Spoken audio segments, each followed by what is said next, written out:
ആഹാ, കല്യാണത്തിന് ഡ്രസ് എടുക്കാൻ പോവാ ഇതാണ് ഒരുക്കുമെങ്കിൽ കല്യാണത്തിന് എന്തായിരിക്കും? കൂട്ടുകാരിയൊക്കെ മാത്രം കല്യാണക്കുറി കൊടുത്തിഞ്ഞ് പോന്നാ പോരാ കേട്ടോ. കുജിയച്ച, ചുങ്കത്തറക്കാരുടെ കടയിലെ കുറി മാത്രം കൊടുത്താ പോരാ, പ്രത്യേകം എല്ലാരെയും ക്ഷണിക്കുകയും വേണം. ശരിക്കും വീട്ടിൽ ചെന്നാ ക്ഷണിക്കേണ്ടത്. തോമാച്ചനും മത്തായിക്കുട്ടിയും അവിടുത്തെ ജോലിക്കാരായിരുന്നില്ലേ? മുതലാളി മരിച്ചു പോയെങ്കിലും നമുക്കത് മറക്കാൻ പറ്റത്തില്ല. മതി, ഇറങ്ങ്, ഇല്ലെങ്കിലേ ടാക്സിക്ക് കാശ് കൊടുത്ത് മുടിയും. എന്തിനാടാ വല്ലോന്റെ ടാക്സി കയറി പത്രാസ് കാണിക്കുന്നത്? നമ്മളെ അറിയാത്തതാണോ മത്തായിക്കുട്ടി? ബസ്സിൽ പോയാ മതി. അമ്മച്ചി, ഈ പെമ്പിള്ളേരും കാരിക്കറ്റി അവിടെ ചെന്ന് ഇറങ്ങുന്നത് ഒരു വെയിറ്റാ. ഇറങ്ങാൻ നോക്ക്, വാ. പോയിട്ട് വരും മക്കളെ. ഞാൻ ബാങ്ക് വരെ പോയിട്ട് വരാം.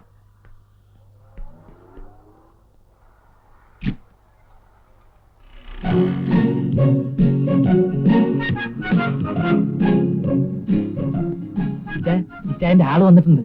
ആര്? ബീന. ആ, കുര്യച്ചനും ഷെർലിയും കൂടെ ഉണ്ട്. എന്നിട്ട് എവിടെ? പുറത്ത് കാറിനകത്തിരിക്കുക. നീ നല്ല പാർട്ടിയാ, ഇങ്ങോട്ട് വിളിച്ചോണ്ട് വന്നൂടെ? വെറുതെ നമ്മുടെ വെയിറ്റ് കളയരുതേ. വരാനുള്ളവർ ഇവിടെ തന്നെ വരും, വഴിയിലെങ്ങും തങ്ങൂല. എന്നാലും നമ്മൾ അവരെ വിളിച്ച് ഇവിടെ കൊണ്ടുവരുന്ന അതിന്റെ ഒരു മര്യാദ. അങ്ങനെ ഒരു മര്യാദയും വേണ്ട. തൽക്കാലം ഞാൻ പറയുന്ന അനുസരിച്ചാ മതി.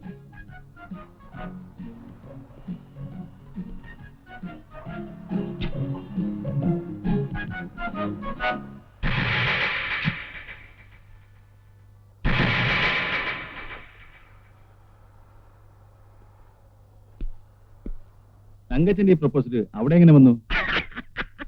എന്താ ചിരിക്കുന്നത്? അതെ, ആ കഥ ഞാൻ പറഞ്ഞ നിങ്ങൾക്കത് ആഴ്ചപ്പതിപ്പിൽ നീണ്ട കഥയായി പ്രസിദ്ധീകരിക്കാൻ കൊടുക്കാം. വേറെ സ്ഥലത്ത് പെണ്ണ് കാണാൻ വന്നിട്ട് വീട് മാറി കയറിയതാ. ഈ തങ്കച്ച ആളെങ്ങനെയാ? അയ്യോ, വളരെ നല്ല സ്വഭാവക്കാരനാ. അല്ല, കല്യാണത്തിന് സിംഗപ്പൂരിൽ നിന്ന് ഡേവിഡ് വരില്ലേ? ഡേവിഡ് അവിടെ ഭയങ്കര ബിസിയല്ലേ. മിക്കവാറും അവൻ കല്യാണത്തിന്റെ അന്ന് എത്താനേ സാധ്യതയുള്ളൂ. നിങ്ങളെല്ലാവരും തലേന്ന് തന്നെ വീട്ടിലെത്തിയേക്കണം. ബോസിനോടും ചാക്കോച്ചനോടും അമ്മച്ചിയോടും പ്രത്യേകം പറയണം. പറയാം. വാ മക്കളെ, പോകാം. നിന്റെ വാക്ക് കേട്ട് അവരെ ഇങ്ങോട്ട് ക്ഷണിക്കാതിരുന്ന എന്നെ വേണം തല്ലാൻ.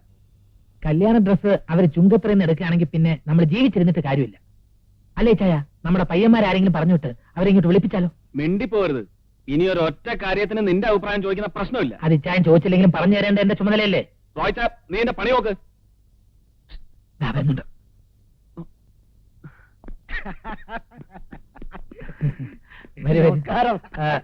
ചുങ്കത്തറയിലോട്ട് കയറി പോകുന്നതാണല്ലോ. കല്യാണം ക്ഷണിക്കാൻ വേണ്ടി പോയതാ. ഞാൻ പറഞ്ഞില്ലേ ഇവർ ഇൻവിറ്റേഷൻ ലെറ്റർ കൊടുക്കാൻ വേണ്ടി പോയതായിരിക്കും.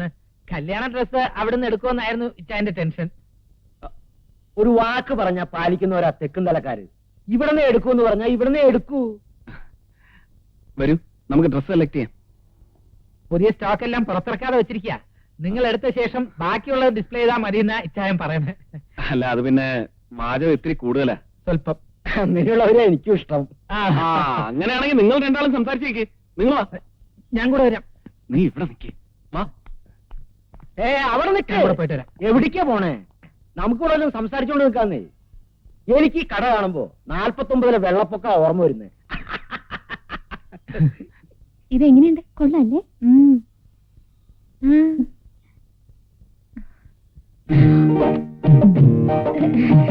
ഞാനിപ്പോ വരാം. ശരിയിലിപ്പോ വരാം.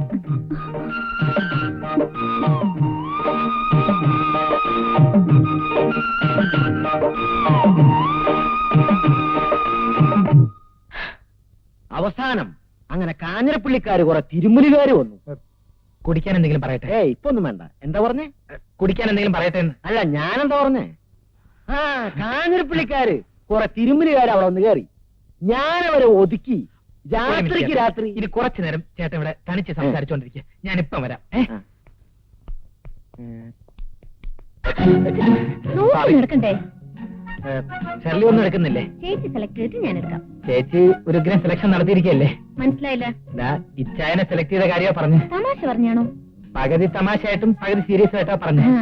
എന്റെ അടുത്ത് വലിയ തമാശ വേണ്ട, സീരിയസ് മാത്രം മതി. അതാ എനിക്കിഷ്ടം.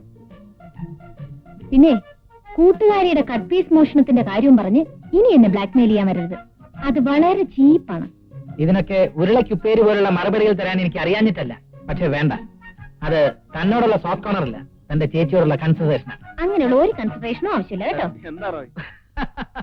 ഷെർലിയുടെ ഓരോരോ തമാശകളെ സമയം പോകുന്ന അറിയത്തില്ല.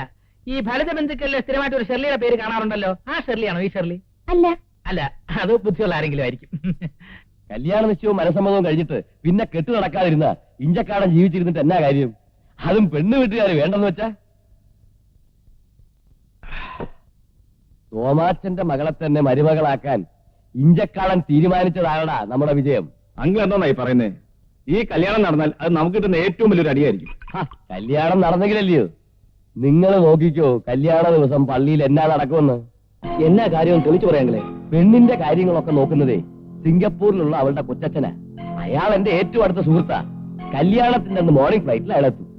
നമുക്കേ അയാളെ ഒന്ന് പിക്കപ്പ് ചെയ്യാൻ പോണം. അയാളൊക്കെ നമുക്ക് എന്താ ഗുണം? കാണാൻ പോകുന്ന പൂരം എന്തിനാ മക്കളെ പറഞ്ഞറിയിക്കുന്നേ?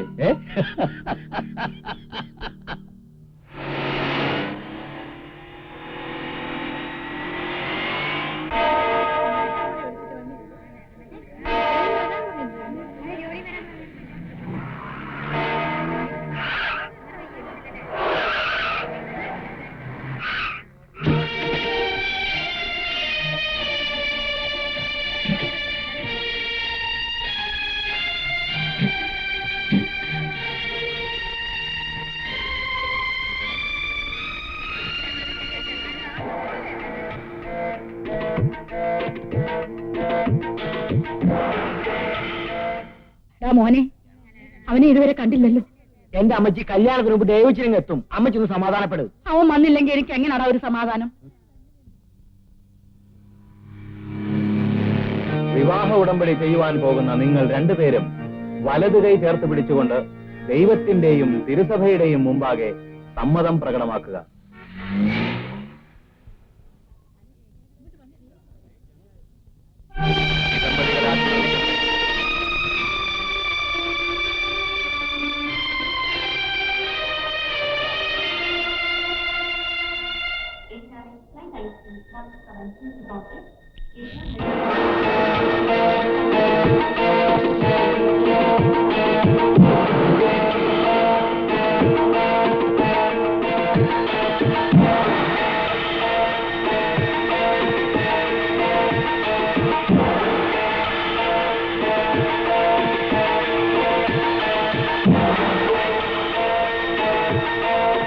നിങ്ങൾ ഭാര്യാഭർത്തൃ ബന്ധത്തിൽ അറിഞ്ഞും പരസ്പരം സ്നേഹിച്ചും അംഗീകരിച്ചും ജീവിക്കുവാൻ സന്നദ്ധരാണോ?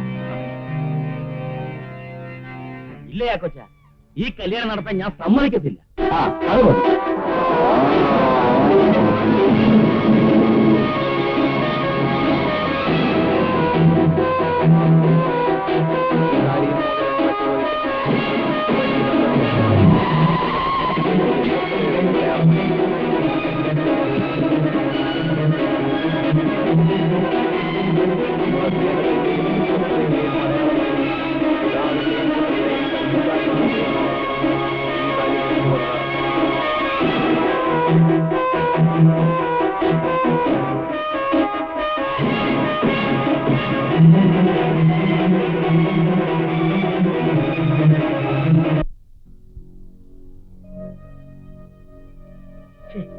എന്തായിരുന്നാലും ഈ കല്യാണം നടക്കാൻ പാടില്ലായിരുന്നു. ഈ കല്യാണം നടക്കാൻ പാടില്ലായിരുന്നു എന്ന് പറയുന്നതല്ലാതെ നീ കാര്യം എന്താന്ന് പറയുന്നില്ലല്ലോ. ഓ, ഇനിയിപ്പൊ പറഞ്ഞിട്ടും വലിയ കാര്യമൊന്നുമില്ലല്ലോ. പെട്ടെന്നൊരു തീരുമാനമെടുക്കാനും മൂന്നും കൂടി ഒന്നിച്ച് വിളിച്ചൊരു കല്യാണം നടത്താനും അവരെന്നെ അത്ര തിടുക്കം കാണിച്ചെന്നാണ് എനിക്ക് മനസ്സിലാകാത്തത്. കർത്താവിന്റെ അനുഗ്രഹം കൊണ്ടാ ആ പിള്ളേര് വീട് മാറി ഇവിടെ പെണ്ണ് കാണാൻ വന്നത്. പറഞ്ഞു വന്നപ്പം അറിവും പരിചയമുള്ള ആൾക്കാര്. മത്തായിയുടെ ഇന്നത്തെ സ്ഥിതിക്ക് ഇതിലും വലിയ എത്രയോ ആലോചന കിട്ടേണ്ടതാ. പെണ്ണിനെ ഇഷ്ടപ്പെട്ടതുകൊണ്ട് അവര് വേറൊന്നും ആവശ്യപ്പെട്ടില്ല. കല്യാണം ഉടനെ നടത്തണമെന്ന് പറഞ്ഞപ്പം ഞാനങ്ങ് സമ്മതിച്ചു. ഉടനെ തന്നെ നിന്നെ വിവരം അറിയിച്ചല്ലോ. പിന്നിപ്പൊ എന്തോ നടാ ഒരു കുഴപ്പം? അമ്മച്ചി, ഇഞ്ചക്കാടന്മാർക്ക് പണവും പ്രതാപവും ഉണ്ടെന്ന് കരുതി എല്ലാം തേഞ്ഞവന്മാരാണെന്ന് അമ്മച്ചി കരുതണ്ട. എടാ, ഇഞ്ചക്കാട്ടുകാർക്ക് എന്നാടാ ഒരു കുഴപ്പം? നമ്മളെ പോലെ തന്നെ തറവാട്ടുകാരാവരും. അവന്മാർ തറവാട്ട് ഗുണത്തെ പറ്റി ഒന്നും അമ്മച്ചി ഇപ്പൊ പറയണ്ട. ഇങ്ങനെ കടന്ന് വളച്ചു കെട്ടാതെ നീ കാര്യം എന്താന്ന് പറ. ഒക്കെ പറയാമച്ചി, പക്ഷെ അതിനു മുമ്പ് ഞാൻ അറിഞ്ഞിട്ടുള്ള കാര്യങ്ങളൊക്കെ സത്യമാണോന്ന് എനിക്കൊന്ന് അറിയണം. എന്നാ കാര്യം? എല്ലാം പറയാം. അയ്യോ, അടുപ്പി പാല് വെച്ചിരുന്ന കാര്യം അങ്ങ് മറന്നു. എന്താടി മോളെ, മറ്റു ചോദിക്കുന്നത്? പാല് വെച്ചിരുന്ന കാര്യം അങ്ങ് മറന്നു. അയ്യോ, അടുപ്പി പാല് വെച്ചിരുന്ന കാര്യം അങ്ങ് മറന്നു. അല്ല, എന്തിനാ ഇത്ര നേരത്തെ എഴുന്നേറ്റേ? കല്യാണം കഴിഞ്ഞാൽ എല്ലാരും വൈകി എഴുന്നേക്കൂ. ഇവിടുത്തെ ഏലിക്കൊച്ചമ്മ പോലും ഇപ്പോഴും എഴുന്നേക്കുന്ന 7 മണിക്കാ. എന്നതാ മോളെ ഇവള് പറയുന്നേ? ഇവള് പറയുന്നൊന്നും മോള് കാര്യമാക്കണ്ട. ഇവളെ വാപോയ വാക്കത്തിയാ. രാവിലെ മോള് കുളിയൊക്കെ കഴിഞ്ഞോ? എന്നിട്ട് തന്നെ അങ്ങ് മാറി നിൽക്കുന്നേ. ഇങ്ങോട്ട് വാ. ഇനി ഇവിടുത്തെ കാര്യങ്ങളൊക്കെ നോക്കി നടത്തേണ്ടത് മോളാ. തങ്കച്ചനുണ്ടേ കൊടുക്ക്. അവൻ എഴുന്നേറ്റോ? ഇല്ല, വലിയ ഉറക്കക്കാരനാ. ഓ, എന്നതാ ഇത്ര കണിക്കാൻ? ഞാൻ ഓരോന്ന് ആലോചിച്ച് ചിരിച്ചു പോയതാണേ. അയ്യടി, അങ്ങനെ ഇപ്പൊ ഒന്നും ആലോചിക്കണ്ട കേട്ടോ. ആ അരിപ്പൊടി എടുത്തൊന്ന് നനച്ചേ. അയ്യോ, ഞാനും അതാ ഇപ്പൊ ആലോചിച്ചേ.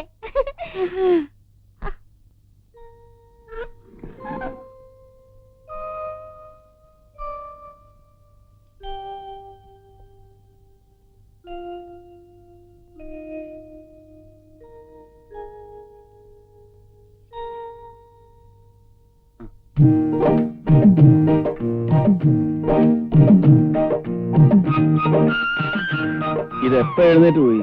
ഞാൻ അറിഞ്ഞില്ലല്ലോ. ഞാൻ എണീറ്റിട്ട് കുറെ നേരമായി. ഇച്ചായി നല്ല ഉറക്കമായിരുന്നു. ഇരിക്കെ. ഞാൻ നിന്നോളാം. ഇരിക്കടോ. അയ്യേ, വാ പോലും കഴിയാതെ തന്നെ കാപ്പി കുടിക്കുന്നേ. ബെഡ് കോഫി കുടിക്കാൻ അങ്ങനെ വാ എഴുതേണ്ട ആവശ്യമൊന്നുമില്ല. താനാ ഡോറൊന്ന് ചാരിയേക്ക്.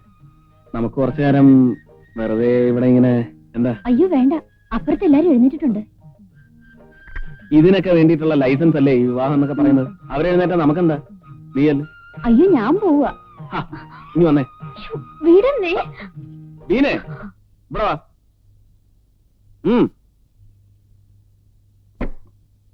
ഇവിടെ വരാൻ. ഇങ്ങോട്ട് നീങ്ങി. അനങ്ങിപ്പോരുത്.